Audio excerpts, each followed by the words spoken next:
High বন্ধুরা, তোমরা সবাই কেমন আছো? আশা করছি সবাই ভালো আছো। আজকে একটা নতুন ব্লগ নিয়ে চলে এসেছি। আর তোমরা ভাবছো তো এরকম গ্রামের ভিডিও দেখছো, তার মানে ভাবছো হয়তো গ্রামের ভিডিও করছি। না না, একদমই নয়। আজকের ভিডিওটা সম্পূর্ণ আলাদা। আমি যেখানে থাকতাম, মানে যেখানে বাইরে ছিলাম, আমরা এখানে এত আনন্দ করতাম। আর একটা বাড়িতে আমরা পাঁচ জায়গায় রান্না হতো আর কি। ওইটাই আমি তোমাদেরকে শেয়ার করব।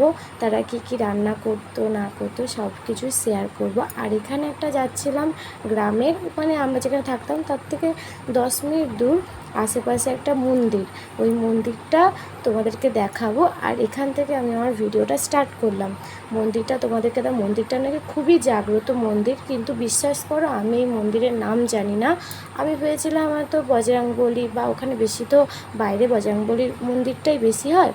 আমি ভেবেছিলাম বজরংবলীর মন্দির হবে বা অন্য কিছু ঠাকুরের মন্দির হবে, কিন্তু না। এই মন্দিরের আমি যখন ভগবানকে দেখলাম, ঠাকুরটা আমি বুঝতে পারলাম না অ্যাকচুয়ালি এটা কী ঠাকুর। হ্যাঁ, কিন্তু খুবই ভালো লেগেছে। আমি তোমাদের যতটা পারছি আমি দেখাবো।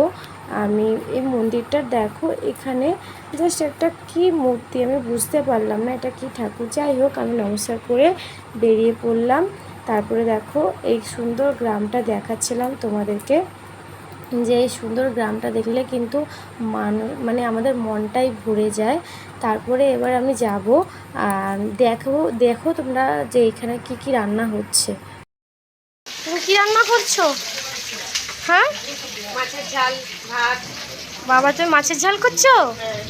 দেখো, একজন মাছের ঝাল। তুমি হোটেল খুলে দাও, হোটেল খুলে দাও। হ্যাঁ, মাছের ঝাল রান্না করছে আর ভাত করছে এদিকে। তুই কি রান্না করছিস? কি রান্না করছিস বলবি তো? তোর কথা আবার শোনা যাচ্ছে না। সে বেগুন ভাজা করছে, ফুলকপি আলুর তরকারি করছে, আবার ভাত বসিয়ে দিয়েছে এখানে। কি করছো? রান্না করছো না নাচ করছো? কি রান্না করছো? মাংস রান্না করছে, মাংস রান্না করছে আর নাচ করছে।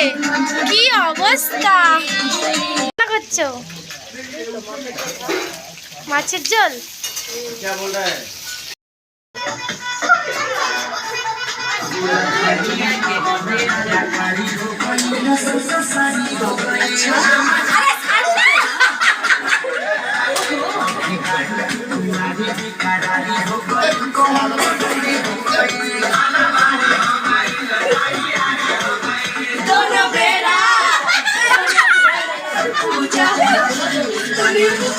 पूजा